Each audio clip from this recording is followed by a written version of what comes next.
Am I in focus. in it? Okay, yeah. Yeah, I reckon we balance nice. Man, Cool. sweet. So, kia ora Dee.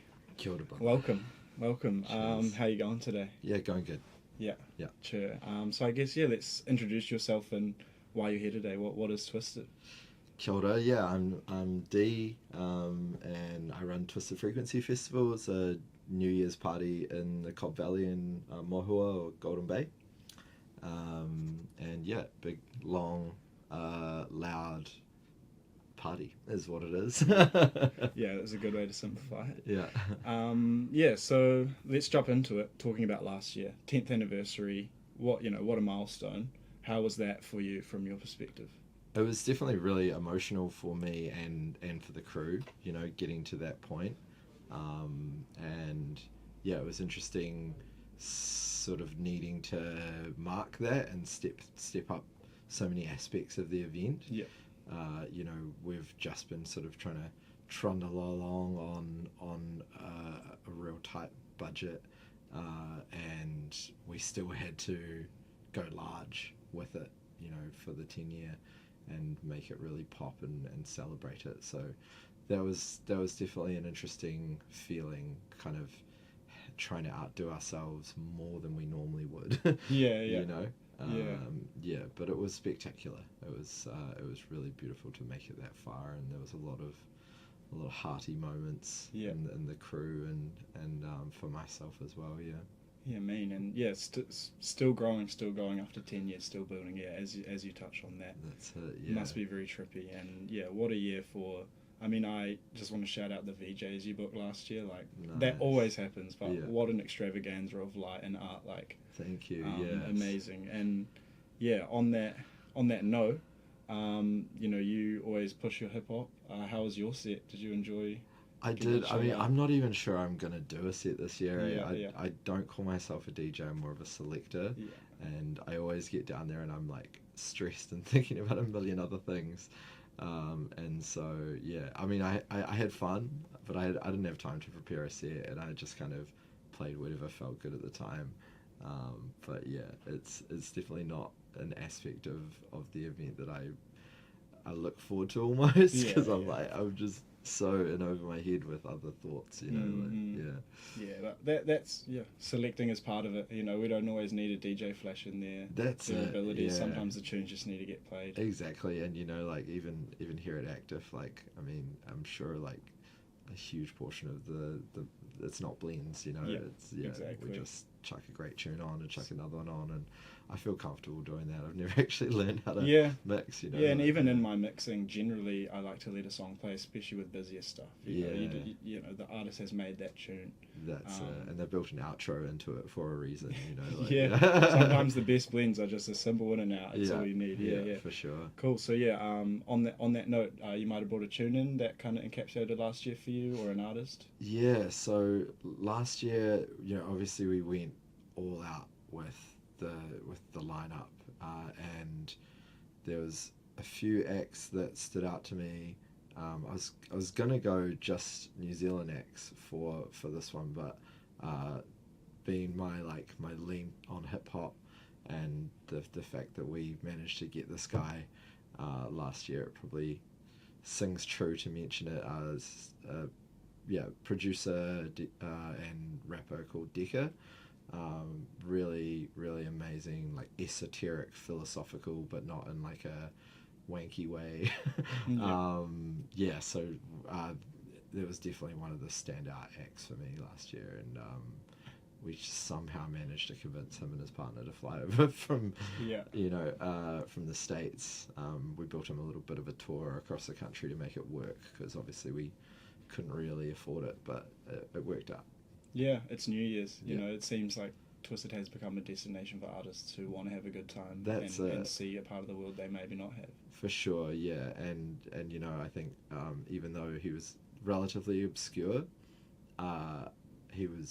there was some people who had just absolutely lost their shit that he was going to be there, and his music really vibes with underground electronic scene as well. So, and that's what Twisted is for the heads, for the underground, and it's so impressive you guys have maintained that over a decade. Thank Yeah. you. So on that note, we have to get into the origins a little bit. You've brought in this beautiful archive piece. Yeah. So yeah, I know you've probably talked about this an endless amount of times, but yeah, I've been to half of all Twisteds. Yeah. So that change for me is massive. I can't imagine what these changes have been for you. True. So do you want to just talk to this a little bit, to the journey, to where you are today? Yeah, absolutely. So yeah, the poster is the very first Twisted in the Pelorus Sounds, and it was a little bit shorter. It was 1 day less, and it was a lot looser than things are today. But we still had some incredible time. You know, some of my favorite New Zealand hip hop acts ever played there on the waterfront. You know, and plenty of them welly acts as well. Shout out to Evil Mule. Yeah, it was a really special time, but it was way more hectic than it is now. So it's like kind of interesting to reflect, looking back on the chaos of the earlier years, and sort of there's a lot of pride in how far we've come on a more like, you know, safety and sort of production level. That's kind of what comes to mind when I think about the old festivals, you know. And yeah, just simpler times, I guess. You know, this is kind of, it's such a massive project now, and back then it was just like an idea. It was like, let's throw a big New Year's party, like we'll see how we go, you know, like and now things are like quite a lot more there's a lot more pressure involved, you know. And I mean that's the tradition we've seen forever, the cycle that we've seen in Golden Bay, in that area of our beautiful country. So yeah, you know, you think back to, I guess you can trace it back to the 70s even, but talking about 90s, late 90s, The Gathering, how that was very much the mainstream thing. You had, 10,000 punters up on top of the hill. Looking at Twisted now, last year that was about 5,000? Not even. I think we would have had, we didn't quite sell out, and we would have had just shy of 3,500 punters. Yeah. But across artists, crew, and all of the other people in between, the total on site would have been around 4,200. Yeah. So you're close. But yeah, so we're nowhere near what The Gathering was up to. Yeah. And it's crazy to think, you know, The Gathering actually, after they moved off Canaan Downs, the top of the hill, where it all started, they were in the Cobb Valley for the last couple of years, and you know, some of the land that they were using for their crew area is now, you know, like 20-meter pine trees. yeah, interesting. Yeah, I guess I bring that up just to, that cycle of electronic and underground in the mainstream, and how people think of Twisted as this overblown thing. It's so big now, but yeah, there were 10,000 people on the top of Takaka Hill, which we're not even allowed to do anymore. Yeah. So it's just interesting to put that in perspective. And do you see those numbers returning to the Bay? What do you know what I mean? Maybe. I mean, I'd like to see large underground festivals continue to thrive.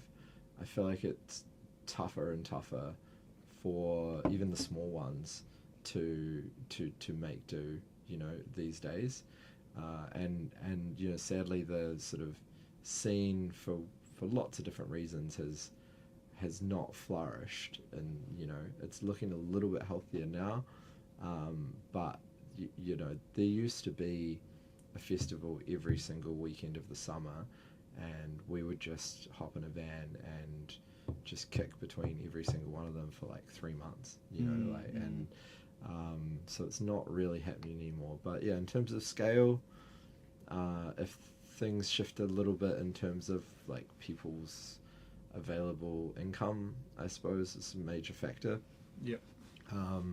We could see some larger events in the Bay. And I don't know if it would be Twisted.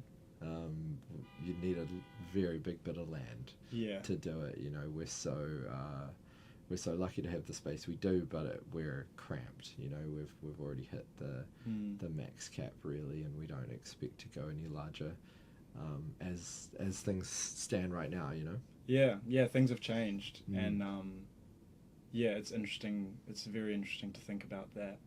Um, oh, I've lost my train of thought. I had one more addition there, That's all right. but we'll Yeah. move on.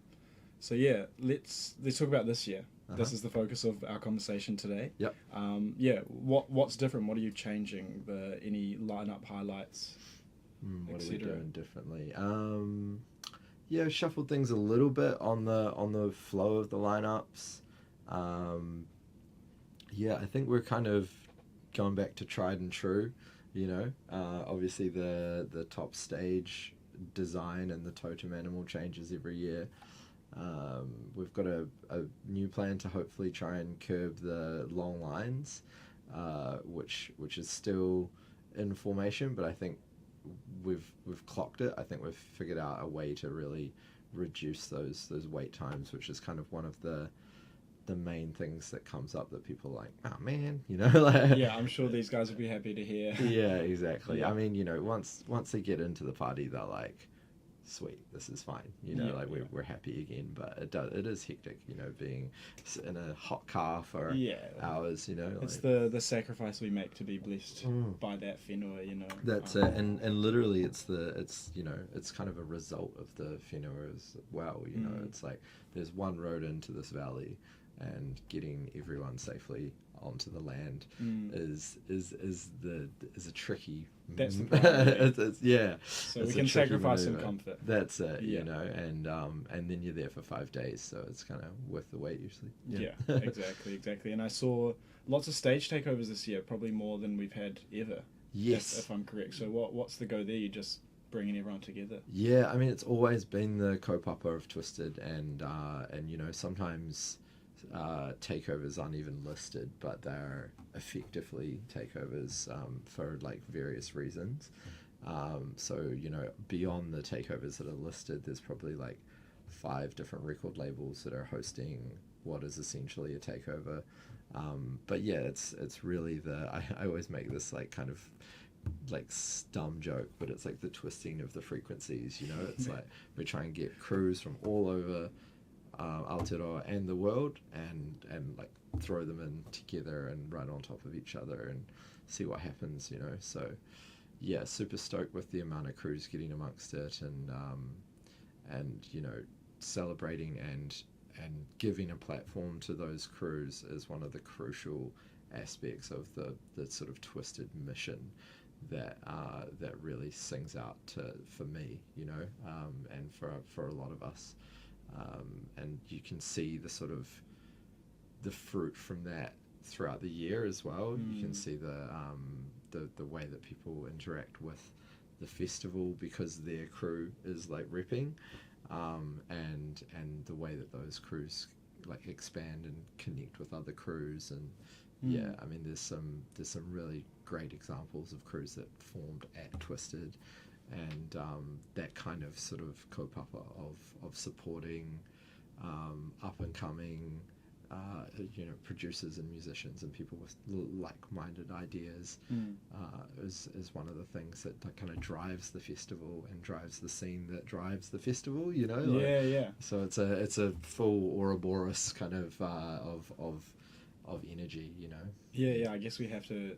Yeah, I guess that leads into there's a natural disconnect between the cities and the scenes throughout the year, and that, you know, you touched on that before, that we're in a horrible economic time. It's hard for working class people, art enjoyers, to consume art in the ways we may have seen throughout other eras. So yeah, that is just so incredibly important. And you know, I've experienced it, the conjoining of every different scene. You're being put onto so many different artists, and we, as you said, we don't really get that as much as we maybe used to, where everyone's coming together. So that's it. Yeah, shout out to all the crews that make the journey to Twisted. I'm blessed. I'm from down there. It's not much of a journey. Yeah, but true. thank you to everyone that travels down. Right, I mean, hard out. And you know, if your crew didn't get a takeover this year, just chuck us a message again next year, because you know, we can't fit everyone, but we do love hosting crews, and we love hosting like interesting promoters that are doing funky stuff, you know. So yeah, I'm like adamant that our arms are open on that front, and we want to keep pushing that, you know, and help connecting the cities, like you say. Yeah, and I've heard it many a times. The word pilgrimage, pilgrimage to the Cobb. That's to the beautiful Mohua. Cool. So we're back on. Yeah, we'll jump back in. Yeah. We're just checking up on tech there. I guess off what we were just talking about, let's talk about Sam's Creek. You know, the mining people are coming. They're Australians. The fast track bill is directly hurting the Cobb. How is that becoming a part of your mission in using that space, in being on that whenua, you know? It's a really tragic one that they've taken aim at, you know, this gorgeous little spot in the Kahurangi National Park, and it's absurd that our government is you know, potentially going to allow it to slip through under the fast track. It's really heavy for a lot of people involved. A lot of local people obviously are involved in the festival in lots of ways, and just anyone that's got love for the Cobb is emotionally affected by the concert. But there's a whole bunch more. There's like political stuff at play between like council, landowner, festivals on the land, and the different organisations that are fighting to protect Sam's Creek and the waterways there. So yeah, it's a really complicated time for Twisted and for all of the people that are kind of out there fighting against it, and finding ways to effectively make change. You know, like I've been a person who loves a protest. You know, like I'll be there fighting for many causes over the years, and finding the right way to actually kind of be loud enough to affect this multinational corporation that's based in Perth, you know, is kind of it's a tricky one, you know, and there's a lot of different opinions on how to really take action on that situation. But you know, one thing I keep saying to people like SOS, which is the Save Our Springs Collective and things like that, is you know, with Twisted we also have like a low-key like army of like 4,000 people who care about it, who are young, who are like, you know, like impassioned by the fact that, you know, they get to spend this beautiful time in this beautiful valley, and all the things that would be potentially, you know, disrupted by the mining going on up there. That's, I don't know, a lot of folks in the like just general like punter base might not be aware, but like if that mining were to go ahead, it will also mean the end of festivals in that valley. That land that we're on will most likely become either a waste pit for those mines, or at the very least will be an industrial base for machinery. And so, you know, that's not something that we can do anything about, but we can collectively rise up and stop that. We can scream and shout. We can scream and shout, and you know, and when we know what the reality of the situation is, and when we know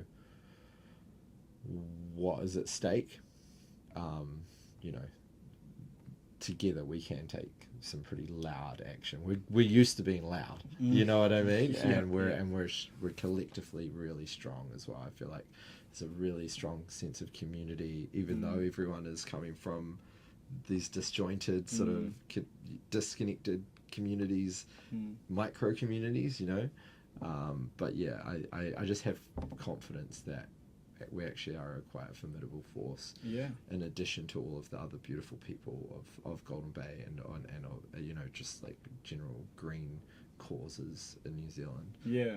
Been some big hui in Tākaka that I've been trying to pay attention to. It's not as easy when you're up here, but I guess should we direct everyone to Save Our Springs For If sure. you need more info on all of these issues, Absolutely. yeah, there is a horrible extractive mining company trying to, get into Sam's Creek and kill that land. It's already a very sick awa. We know that. So that is just going to worsen and worsen. Yeah. So and hit up Save Our Springs. Watch the whānau page and the Twisted socials. Because we'll be starting to make a bit more noise about it in the coming weeks as well. Yeah.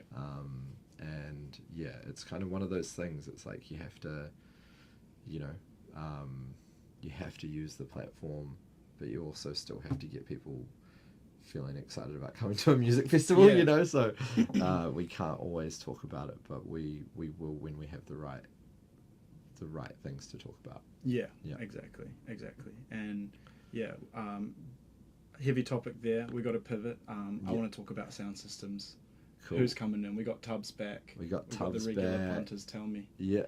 We got Tubbs. We got Third Eye, and we've got the homie Clayton from Sacral Sound, who's run the Chillery space for a number of years, but is easily one of my greatest mentors in the festival scene, and showed me the ropes when I was 16 or something. So fucking shout out Clayton. But also Tubbs obviously are real pioneers, and they're bringing new and more punchy rigs every time they come through. I love working with them, and Third Eye are really just the homies, a Twisted Crew, the heavy hardcore, hitters. And it's great. They're always trying to refine the sound. They're always trying to build more, and I do love that culture of rigs at Twisted. It's a bit trickier with the beat batch stage. We need to use a more commercial entity to be able to achieve that line array and backline for live music. But one day, there's been a lot of chats about potentially a more bespoke rig that will suit it. So you might see a change there one day, but not quite yet. Watch that space. It's a big science. It is. Audio scientists. Literally. They're really shout out scientists. The hi-fi, bringing the hi-fi to the Cobb. That's and then having that punch. I think. Sound is central, obviously, as we've touched on here. It is. It's so central. So got to shout out that. There's so many amazing rigs in New Zealand. The scene is flourishing. It's actually incredible. That's one aspect of the scene overall that I'm just wow. There's just new ones coming out of the woodwork, new tech, and so many of them, a lot of them want to be at Twisted. And ask often, can we run a stage? I'm like, where? Yes, would be so sick. We could do, if we had more land, we could do another 10 stages, and there's 10 crews that are chomping at the bit, ready to, to put a stage on there. So, isn't that cool? It is. It's hard out there right now, but we got sound systems ready. That's it. It's just the trick is, book them if you're running shows. If try and show them support the local production teams that are putting on shows in Otatahi. I think they know it pretty solid there, and it's more common here as well than it used to be. But it's getting there. Should we call out the Wellington bookers and bring in the rigs? Bring in the rigs. They'll work with you. And it's not easy. It adds an extra layer, and understandable if you can't, because it adds an extra expense as well. Yeah, of course. But I do think just with the sheer mass of rigs that exist, there's gonna need to be more people booking them to make it viable. Exactly. Yeah. And they're all such amazing people, happy to work and just wanting to push this out. And they're just passionate about music, and they've not done it for to bankroll themselves. They're they spend huge amounts of hours just grinding to sanding, painting, tweaking. It's not about the money for them, but they do need support as well. They need to survive. And I guess that makes me think about we're seeing continued sound laws with council and issues about crews being able to use these CBDs, and we hear all this talk about more push to the free party, the illegal rave, looking back at the 90s in England. What's your kind of perspective on that with, you know, Ōtautahi struggling to get sound in Wellington here, you know, with Moon? There's all these examples of the time limit getting pushed back, and read that article, you know, shout out Keepsakes, he wrote that article outlining how clubs in Wellington back in the day would go till 9 a.m, would follow this regime that Europe still maintains. Yeah, what's your perspective on that? Yeah, I mean, it's interesting. Obviously, like, it was before my time that clubs could roll right through, but I have been to Europe and it's amazing. You know, I think, you know, would be naive to try and shift towards later shutting times. I feel like just we screwed the pooch on that one, and we also don't really have the culture of respecting alcohol in the same way as they do overseas to be able to manage that. That could be tweaked over a long period of time, but yeah, some systems that protect our venues from noise control, and honestly, in my opinion, even like house parties from noise control. You know, it's pretty draconian, the regimes that are crushing down the New Zealand music scene that is trying to do chill underground things. You know, there's an example of a little side off that happened last year, I think, and you know, I wasn't in the house hearing some bass music, but as far as I understand it, they weren't really blowing anyone's windows out. They were just off in the bush. You know, we very rarely get anything outdoors in New Zealand, and it was like full DEFCON 1 cops, like rolling through the bush being like, where are they? You know, like, we've got to find them, shut them down. And it's just like, it's kind of absurd, you know, like one night of noise. You know, how many resources to get the cops out there? Exactly, you know, and yeah, for the local venues, you know, it's brutal. Like it obviously affects sound systems and their viability in venues.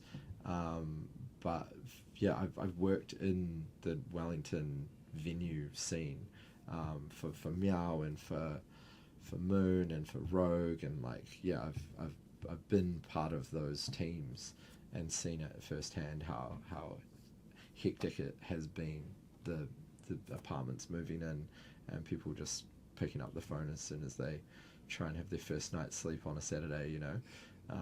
I do think that our new mayor may have some, like, I've spoken to him personally about this, and it was already one of his campaign points.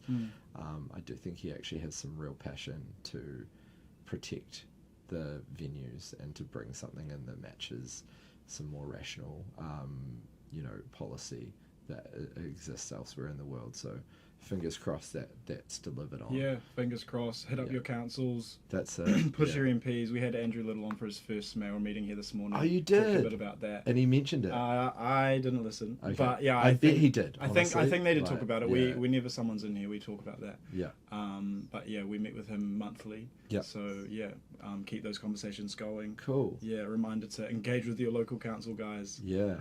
Keep doing that. Keep them accountable, you know, like I actually have faith in him on that one, but like, if we don't see it happen, hit him up. Yeah, you know, like, exactly. Yeah. And he sounds open enough to be like, oh yeah, okay, I'll get back to that one. yeah. Amir represents the people. Yeah, that's it. And like on this is similar kind of thing. Let's shout out the younger crews carrying the torch in the Cobb. Right. Oasis just passed. Rolling Hurts around the corner. Yeah. What's your opinion on the Cobb staying alive, having that competition, keeping that energy throughout the whole summer? It's so important, right? I never even thought about it as competition. There you go. Maybe wrong use of words from me. No. Competition's healthy. I mean, it is that as well, you know, like, we're talking about the, like, lower income that people have these days, and you might only be able to pick one festival of the summer that you can afford to go to before you've got to get back on the grind, you know? So that's kind of is true. But yeah, shout out those boys. I mean, yeah, Luan, Bailey, Elangio, absolute darlings. And it's cool. Two of them are brothers. Yeah. Between the two different Yeah, festivals. I love it. Shout out the boys. Yeah, the boys. And also, you know, like, it's just fantastic that they're local boys as well, and they're like way more deeply connected to that land than I am in some ways, or, you know, because they grew up there, you know. And yeah, it's been really cool watching their festivals grow. I'm really proud of them, and I'm really grateful for them being like open-minded, open-hearted when it comes to conversations about like how it should be done. You know what I mean? Like, I haven't been kind of been like, all right, boys, this is how you do it, you know, like, but they've been, you know, receptive to ideas, and also actively being like, yo, what do you think about this? Which I think is beautiful, you know. And I didn't have someone like that to really ask when I was starting to throw parties. And so I feel like this is like quite a moving thing for me, seeing new young folks coming up through the fold and putting on amazing events. And you know, just being like doing it in cahoots with their like elders, for lack of a better word, not me particularly, but like other older folks in their world that respect them and that they're paying respect to. And it's like, it's just a really, really wicked thing to see. And I love that it's in the Cobb. I do hope that like all of us can find other pieces of land to use in the future. That's one thing I talk about often, is like, it's kind of like the Cobb is the only place left in New Zealand like throwing underground parties, you know. And it's like, I think like for the Cobb itself, and for just that adventure that I was talking about before, of like, you know, Kiwis and travellers alike being able to like kick around different parts of the country, check out a new site, you know, enjoy music on a new bit of land. I think that would be crucial for the future and growth of the scene. If we can, you know, disperse it even just across Golden Bay a bit, you know. Exactly. Well, you always see punters that hit everyone. They got every festival. Yes. I mean, shout out to Into the Vortex. We had some land down there opening up. Yeah. You know, that's a great new spot to see. Yeah. But yeah, so important. You make me think there about the importance of that generational exchange. This is a concept I've been nerding out with my friends separately about. Everything. Okay. Is the necessary part of exchanging information and knowledge through the generations. You know, I think in the West, I noticed especially in New Zealand, we're not hanging out with the older people enough, and that is how we learn when we change shit and we adapt it to our needs. So important that you touch on that with those guys, because of the rich history in that area, you know, pre-colonial, etc. Like, we have to listen to our elders, to the people that came before us, exactly, and learn from them to improve and better, and especially when we're fighting the Sanskrit guys, worldwide fascism, like these things all tie into wider pictures. That's it. So we're stronger with the knowledge of like the people that came before us, but we're also like, as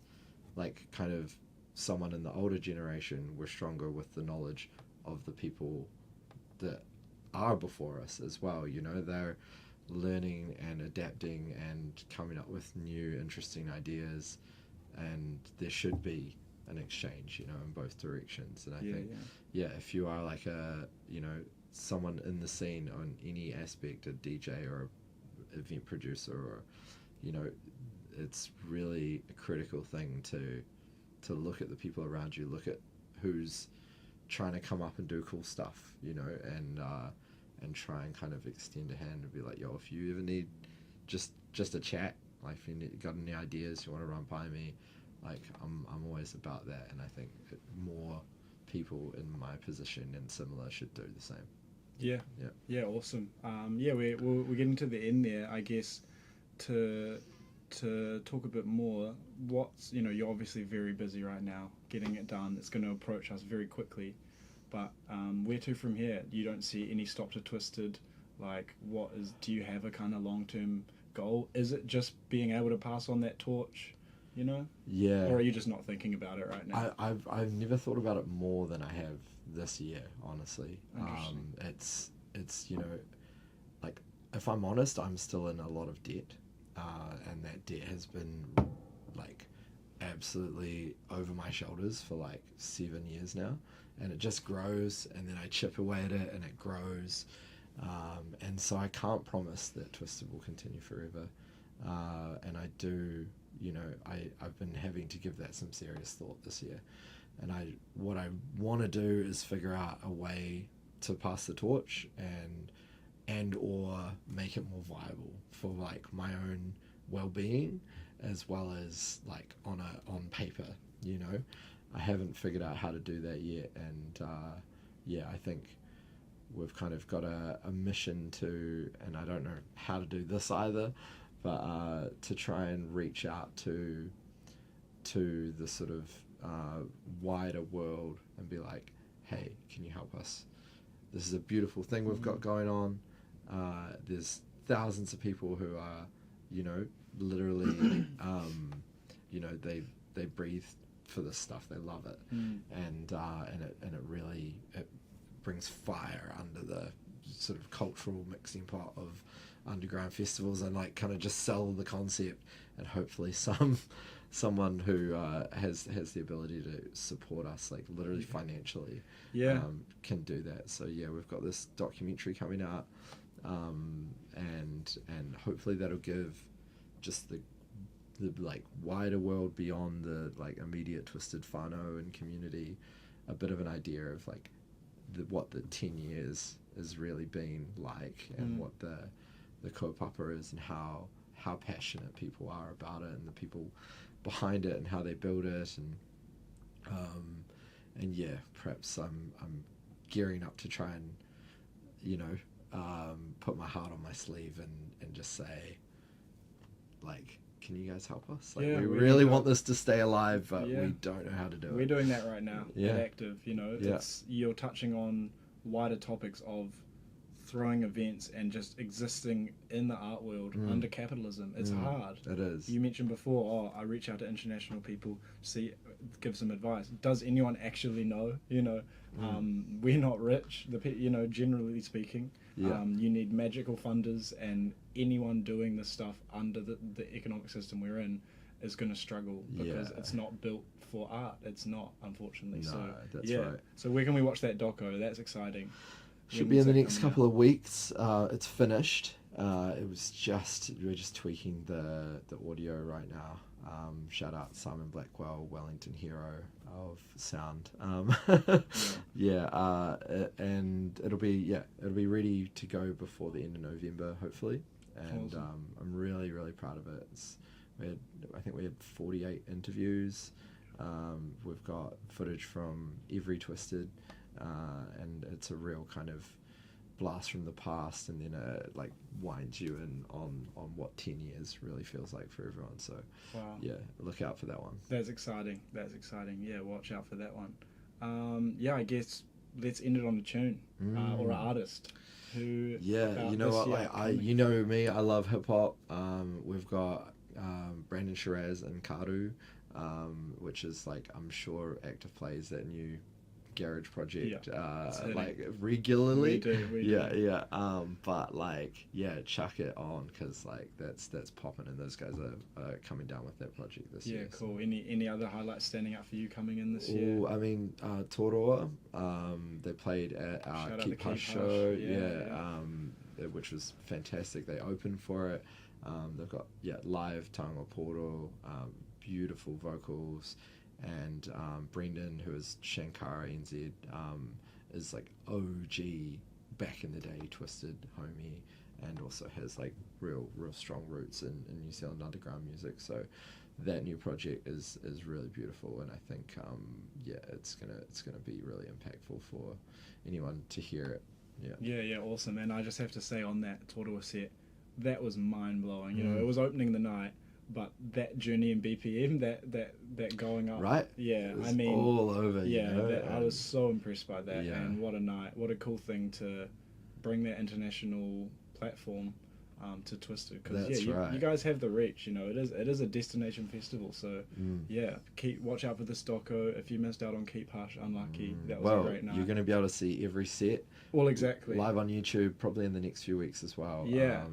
I am really proud of bringing Tāonga Poro and like, you know, music with real sort of strong mana onto our Keep Hush set, and shout out to Roa for bringing that through as well. It will be seen by, you know, tens or hundreds of thousands of people now, so it's pretty cool. Awesome. So grab your tickets, guys. Is you fill up on volunteers? Anyone is still taking applications? Thousands of applications. Yeah, but that shouldn't mean you shouldn't apply. Yeah. But don't get butthurt if you don't get one. There's so many people, guys. It's not personal. It really is. And you know, like, we're all feeling the pinch, so it's actually been beautiful seeing how many people are like, okay, I can't afford it, I'm going to try and get involved, you know. So, awesome. Well, thanks for coming down and having a yarn. Cool. Thank you so much to Active for everything you guys do. We're obviously huge supporters of the Student Radio Network, and really grateful for you having us on. Yeah, awesome. No, grateful for you coming in, and watch the space. We're going to be running some live to airs, some guest mixes. Twisted is taking over Active in a lot of ways, so watch out. Watch out. Buy your tickets. Cheers. See you guys later. Thank you, bro. Thank you.